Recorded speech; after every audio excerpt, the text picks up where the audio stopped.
Hiya. I thought I'd make a video about how I got into the truth movement and my experience with Right to Travel. About 7 or 8 years ago, I was paying for a meal for my daughter's 21st in Leeds, and there were quite a few of us going.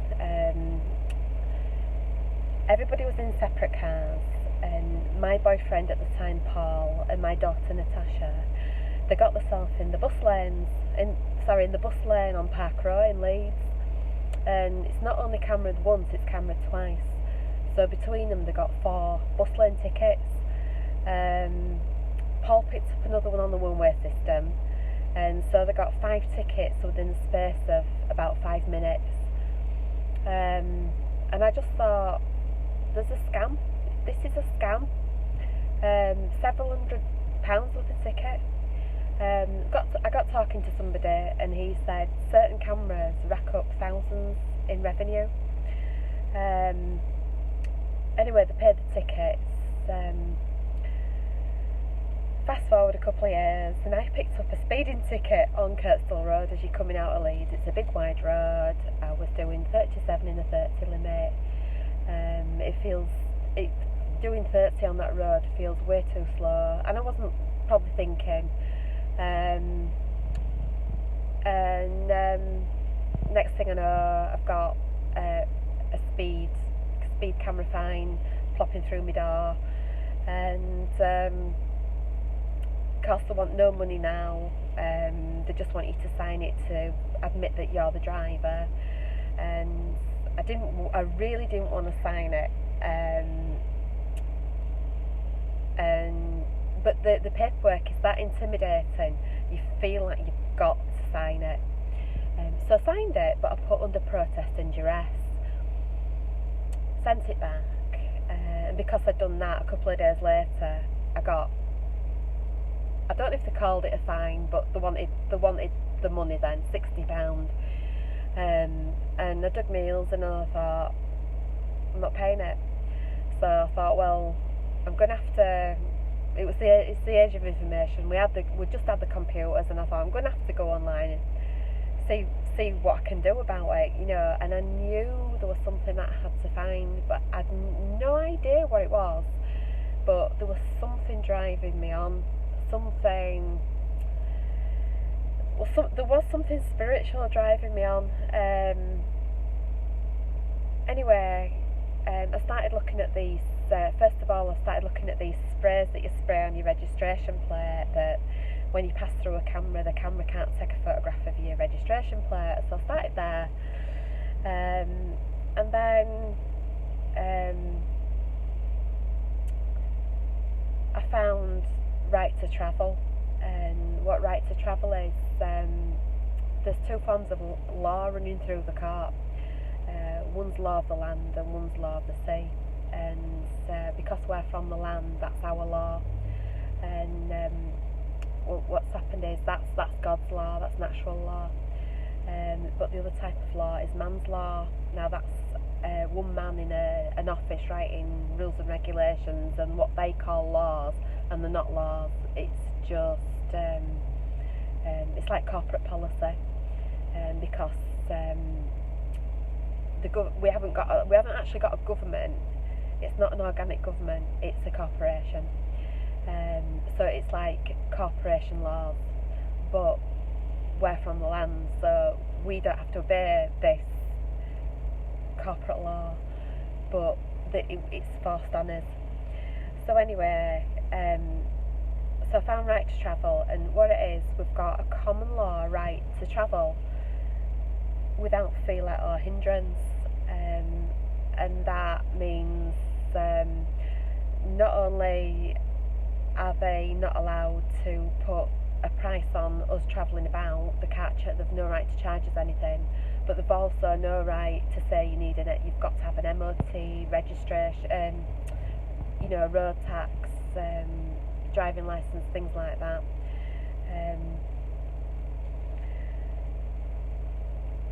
So I started writing letters off everywhere to try and get out of this flipping speed ticket. I wrote to police, and I wrote to, well, by this time I'd got I'd got a summons to court.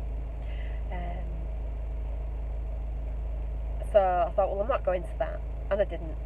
So what happened after that? A bailiff turned up at my door, and he shouts what you think is your name, and it's really intimidating. I was sat on the stairs, quaking, and it really feels, because I shout through the letterbox, and it really feels like he's in your house. And I looked out of the window upstairs, and he was as wide as he was tall, really intimidating. And he obviously wanted me to get in his car so he could take me to court, because I'd been a naughty little girl, not turning up at court when they said. And I thought, there's no way I'm getting in that car with a stranger. So I waited till he went away. A couple of days later he came back. He left a calling card each time. I can't remember if he put his phone number on it. Anyway, he came back again a third time, and I thought, that'll be it now, because everything's Masonic. Everything the courts do is in Masonic numbers. I thought it's been 3 times, he won't come again. He did come again, but this time he come with the police. On the third bit of paper he'd put through the door, he says, I'll be back with police, and he did. Because it was the police, I decided to speak to him.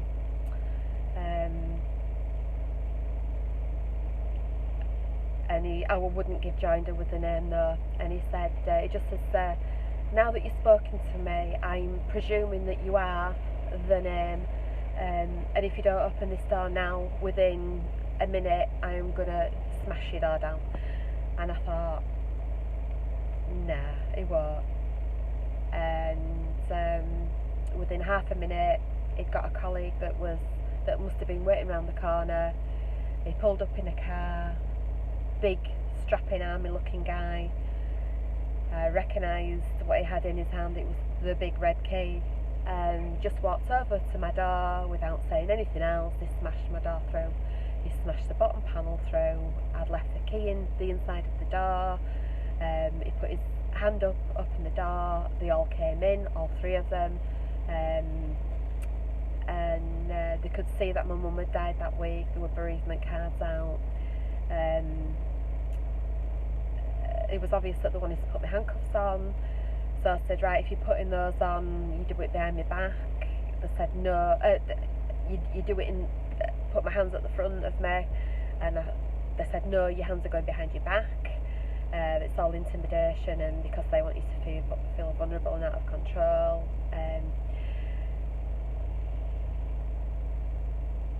So they forced my hands gently, but they did force my hands. I couldn't fight against it. 3 men, they put them behind my back.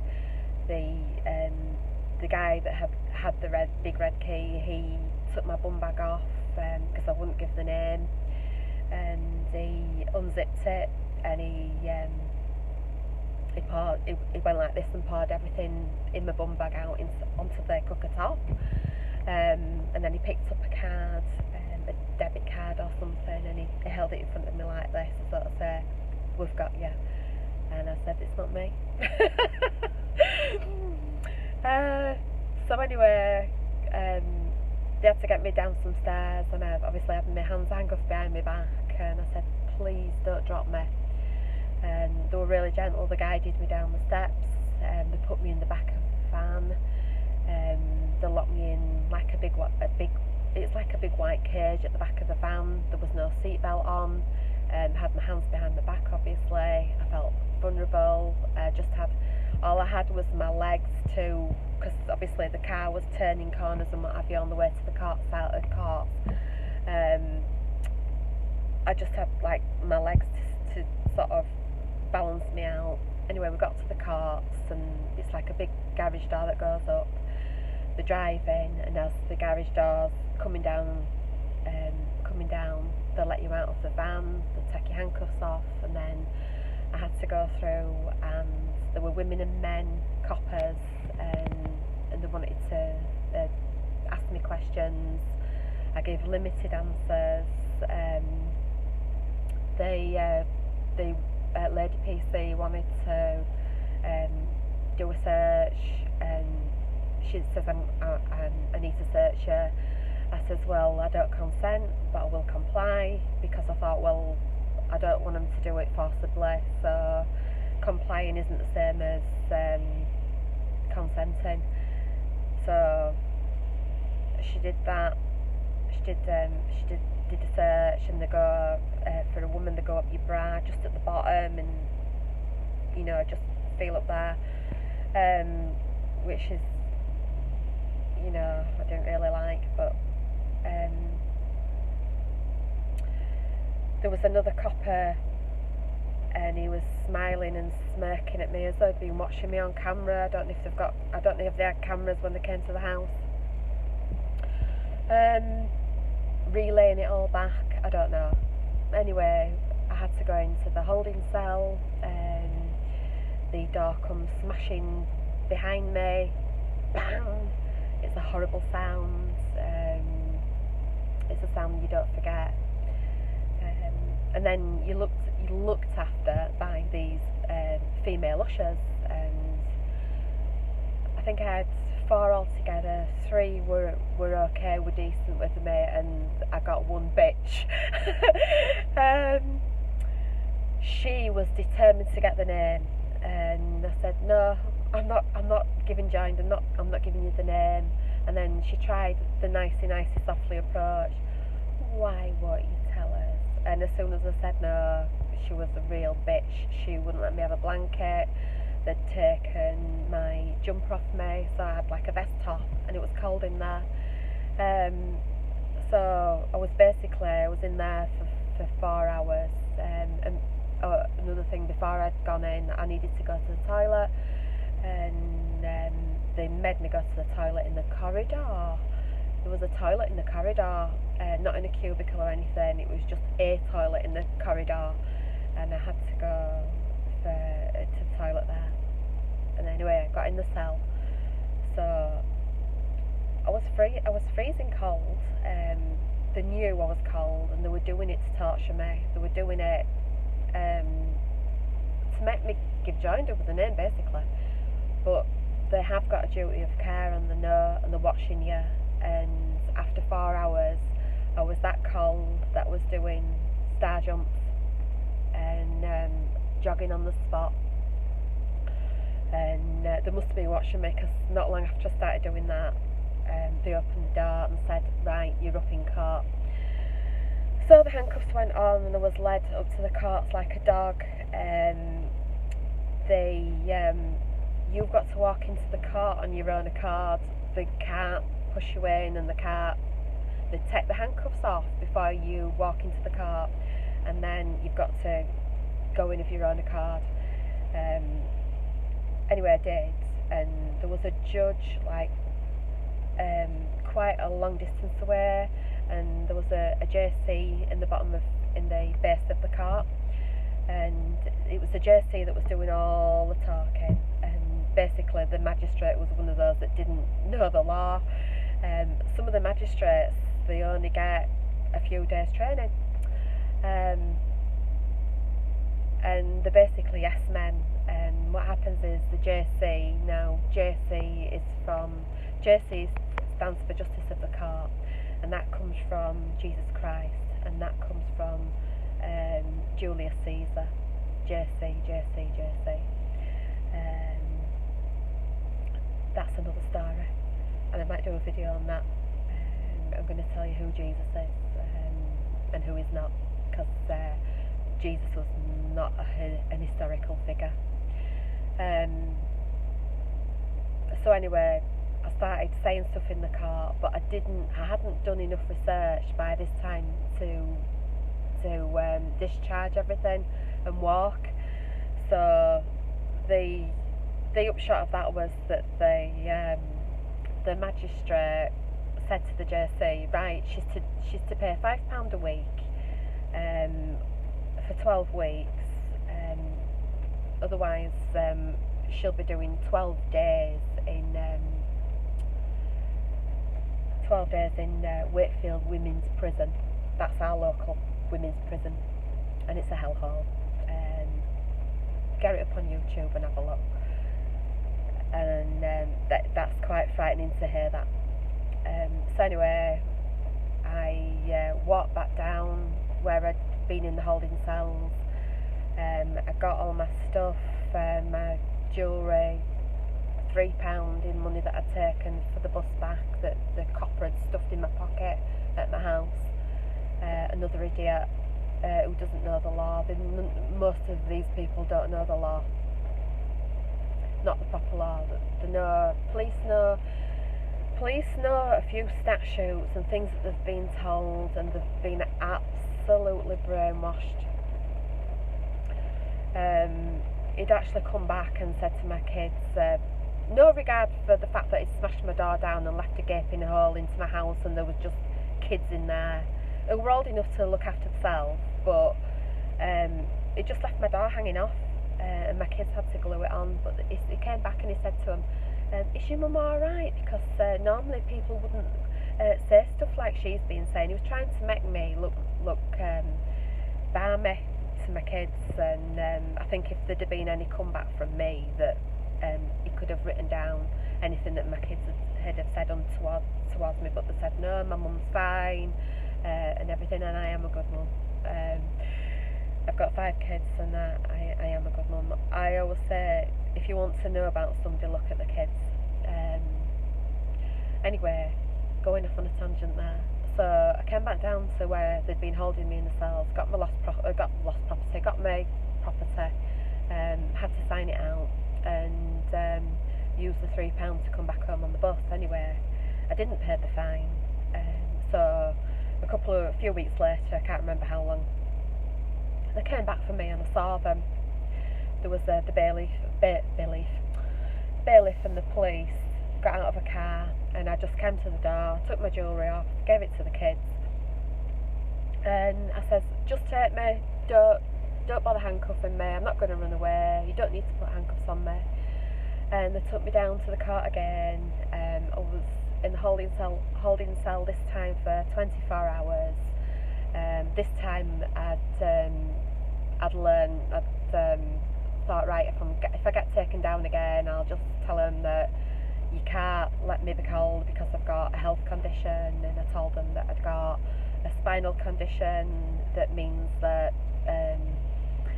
my spinal cord the nerves in my spinal cord won't regulate my internal thermostat, so you've got to keep me warm. so anyway, they did. Anyway, but it was 24 hours. I was without a toothbrush, without a shower. I went to sleep there. You wake up in the morning. There's a few people came around while I was in that cell. What they do is there was one guy about my age, and he opened the shutter and he shouted in at me, "What's your name?" And I just looked at him, and he slammed that thing shut, and it was a horrible, horrible sound, and that upset me a bit because he was male and he was of an age where he should have been protecting me, and instead of that he was trying to coerce me. Anyway, 24 hours in that cell, and like, you wake up in the morning, and then it was I went till 4 o'clock, no shower, no toothbrush. I hadn't had anything to eat or drink, not because they thought I was being awkward, but it wasn't. It was the fact that when you're in that situation, the adrenaline's flowing and you cannot eat. Your stomach shuts down. It also gives you an upset stomach, which is pretty awful in that situation. When all you've got is the toilet in your cell, and you know anybody at any time can open that window, anybody at any time can open that door, look through the little shutter. So 4 o'clock came round, and I think they'd left me as long as they could to teach me a lesson, and but I was prepared to die in that cell for this. I thought I was going to die, because the first time I went in, the bitch said, "You're here till Monday," and I think this was the Friday, and she says, "You're here till Monday," and I was cold, and I thought, if I go to sleep, I won't wake up. This is hypothermia, will kill me or something. And she really did make me think that that was it. Anyway, so the 4 o'clock came. They'd left me as long as possible this time, and the handcuffs went on. They took me up to the cell. I said, "You can't make me go in, can you?" And she says, "Yeah, we'll push you in." And the other one said, the bitch said, no, you can't push her in, she's got to go in of her own accord," which I knew. And anyway, I looked into the car, and there was this Indian guy in there with a really nice, friendly face. And I looked in at him, and he says, "Are you coming in?" And I said, "Do I come in this court with my God-given, unalienable, natural rights intact? That's something that I wouldn't do now." And he said, "Yeah, come in." So I walked into the dock, and I said to him, he asked me some questions, and I wouldn't give the name again. And I just looked at him and I said, "Are you on your oath today? Are you prepared to act under your oath for this matter here and now? Because one thing you've got to know is they've got to have joined her